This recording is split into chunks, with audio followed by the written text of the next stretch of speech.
All right, men, welcome to today's episode of Strong Men, Strong Marriages, when your wife never apologizes. So I hear this a lot from guys that they're just like, man, I feel like I'm always apologizing to my wife. She never apologizes to me. It's not fair. So today we're going to talk about what you do about that, why what you're doing isn't working, what you can do differently. So my name is Mike Frazier, MD. I'm a psychiatrist and marriage coach, and I help high-achieving Christian men have more intimate marriages. So especially as a high-achieving guy, this can get infuriating, right? Because you're used to people, if you're a business owner or a professional, people kind of apologizing to you a lot or saying they did something wrong or all of that, right? Kind of respecting you, showing you more respect. So when your wife doesn't, it can be extra upsetting. So here's some wins from guys in my program. So guys are reconnecting with their joy, finding those hobbies and pursuits that they had kind of forgotten over time, and just filling their emotional cup with friends and activities they like. So fun to see, and it makes you a much better husband when you do that. Wives are saying they actually want to spend more times with their husbands. They want more one-on-one time. They love spending time with them. Guys are having increased mental, emotional, and sexual intimacy with their wives. Okay, this is what we're looking for, and this is what happens. It's happening every day in the program. It can happen for you too. Guys are breaking years of negative, defensive, argumentative, unattractive patterns in just weeks. When you come in and do the work of the program, you absolutely will change these patterns right away. And it really only does take one person. When you start changing, it encourages your wife to change too. We'll talk about that a little bit today. It's for me this week. We had one of the best date nights we've ever had, and made a good breakthrough this morning with some things that I need to do better with my son. Um, One of the things we talk about, right, is conflict in the connection. And, we've had some conflicts around parenting my son, and it's leading to more connection. And it's hard. It always has to go through that conflict phase, but I think it does most of the time. So what you're trying now, so your wife is doing something that you think is not right. Okay, that's what's happening right now. That's why you think she should apologize, and you're upset that she's not. So maybe she's not really listening to you, or not doing what you wish she would do. Okay, maybe you're not even asking her what you want her to do. She's not doing what you wish she would do. Maybe she's not following through on her commitments. Okay, this is a big one guys will get hung up on. They'll be like, man, she has such a double standard for me. That's the key phrase. She has such a double standard. She wants me to always control my emotions, but she never controls hers. She thinks I should always follow through what I say, but she never follows through on what she says. She thinks that, you know, I should make sure I'm making dinner the days I said I would, but she won't do it the days she says she would. It's not fair, right? She needs to apologize for this.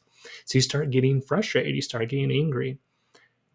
So yeah, and so she wants you to apologize for the things that you do wrong, but she won't do it to you, right?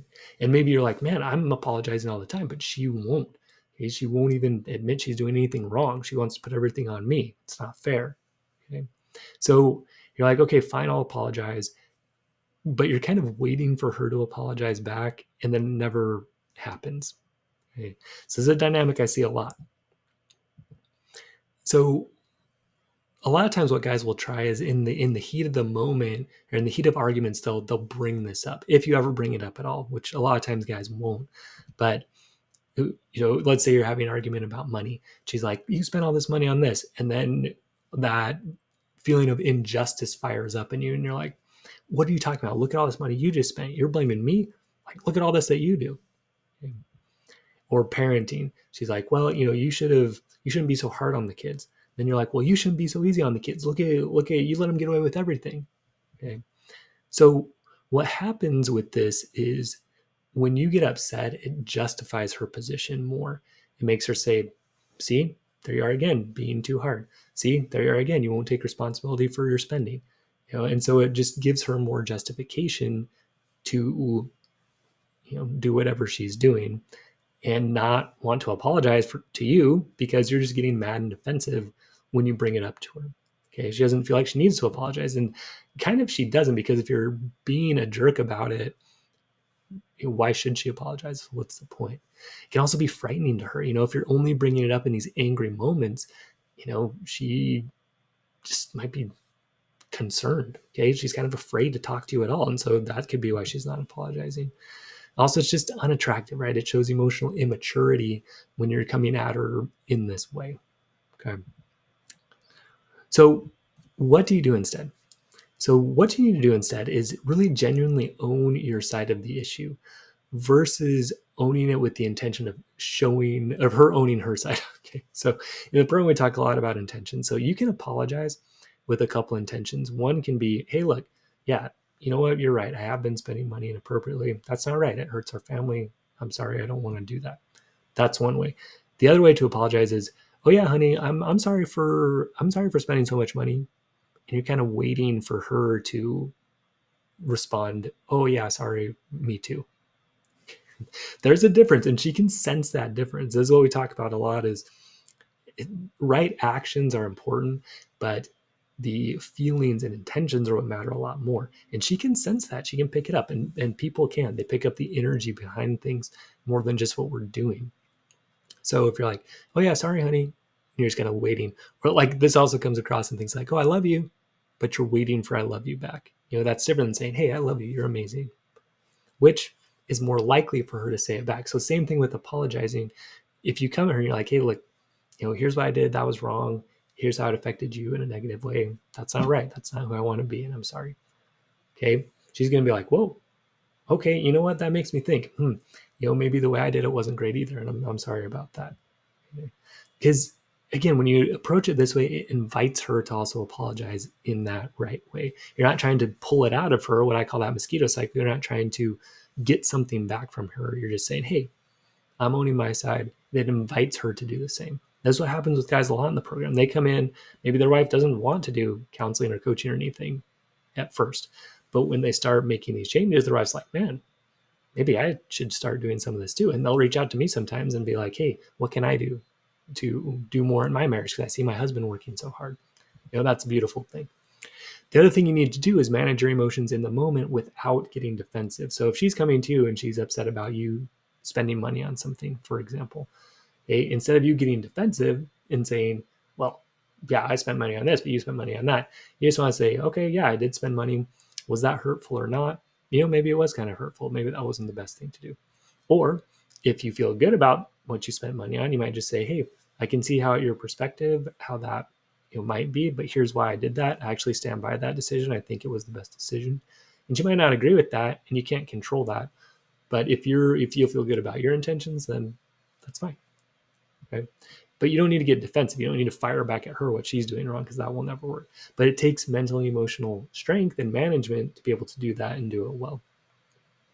The other thing you need to do is bring up your concerns calmly and directly, asking for what you want and being collaborative. So an example of that might be, hey, look, my understanding is that we have both agreed to clean up our side of the room on Saturdays. Okay, so that's bringing this up calmly and directly, and then checking your understanding. So is that your understanding? Are we on the same page here? We're both saying, I'm in charge of this side of the room, you're in charge of that side. Every Saturday we're going to clean up. Is that right? And she might be like, yes, that's right. Or she might be like, no, I don't remember that at all. And this is where a lot of frustration comes from, is just unclear expectations of who's doing what, when are things supposed to be done. If you have a business, usually you outline stuff, you write things out in a contract. At home, we tend to be more loose around that. But what happens is people get confused, and you are not on the same page when you think you are. So getting to where you write stuff down is actually really a useful exercise for a marriage when you agree to things like money or parenting or whatever, right? Just having it written down, people can see it. They can then adjust and say, oh, actually, that's not what I meant. Okay, it gives you opportunity. So you say, okay, here's my understanding. Is that right? And let's just assume she says, oh, yeah, that is right. And then you can just say, okay, well, how can we help each other do that? What's a good way to keep it clean? We know we both want this clean. How can we work together to make that happen? And maybe you come to a totally different conclusion. Maybe it's just like, you know what, we're not going to do that anymore. Or, you know what, we're going to hire somebody to do that for us. Neither of us want to. We've got the funds to do it. Let's just hire somebody else to do it. Okay, you can find different solutions, but when you come at it from a collaborative way, not when you come at it from, hey, I cleaned my side room and you didn't. What's wrong with you? That's, why don't you ever apologize for me for never cleaning? Okay, that's where you're going to get into trouble. So Why this works is you're being the man that you want to be and you're being the example. Okay. And that invites her to follow. You're not acting in ways that help her justify her behavior, which is you getting defensive or argumentative or whatever, which makes her say, well, I'm never going to apologize then. There's no reason to. So being the man you want to be, right, that's apologizing in a way that is genuine, which invites her to do that. The other thing you need to do is asking for what you want instead of complaining. This is where a lot of guys get into trouble. My wife never apologizes, but they never ask her to apologize in an effective way. Okay. Or usually guys don't really necessarily want an apology. They want a change in behavior, like with the room example, so they don't really want their wife to say sorry. They just want a clean room. And so a lot of times we can skip past the apology and just say, well, what's the behavior change I actually want, and ask for that. That's going to be way more effective for you. Okay, the other thing you're doing is you're approaching her from a teammate perspective and not this one-up perspective or mentality. As a high-achieving guy, a lot of times we fall into this kind of thinking we know better, we're smarter. So we can come to our wife and just be like, yeah, I'm apologizing to you and you're not to me, so I'm better, right? I'm morally superior because I'm apologizing and you're not. So if you resonate with that, you can be sure that she probably doesn't feel like she needs to apologize to you, because you thinking you're better than her all the time actually is the bigger problem. Okay. So her apologizing to you, she might feel like, well, why should I do that? And she's kind of right. So the other thing, you can ask for an apology, but you got to understand your intentions behind asking for it. Okay. So if you're asking her for an apology so you can be right, it will 100% fail. If you're just like, hey, you need to apologize so you can say you were wrong and I was right. Never going to work. Okay. Or she'll be like, oh yeah, sorry. And she won't mean it. It won't mean anything really. Or you can ask her for an apology so you can just be understood. Now, this can be effective sometimes. You're like, hey, you know what? When we were out the other night and you said to your friends, you shared that embarrassing story about me, you know what? I felt exposed. I felt like you didn't have my back. And I just want to share that with you. And I appreciate an apology for doing that. Okay, that's fine. That's good for you to share it. That's good communication. And it's a good, also you're having a clear request, right? Hey, please don't do that again.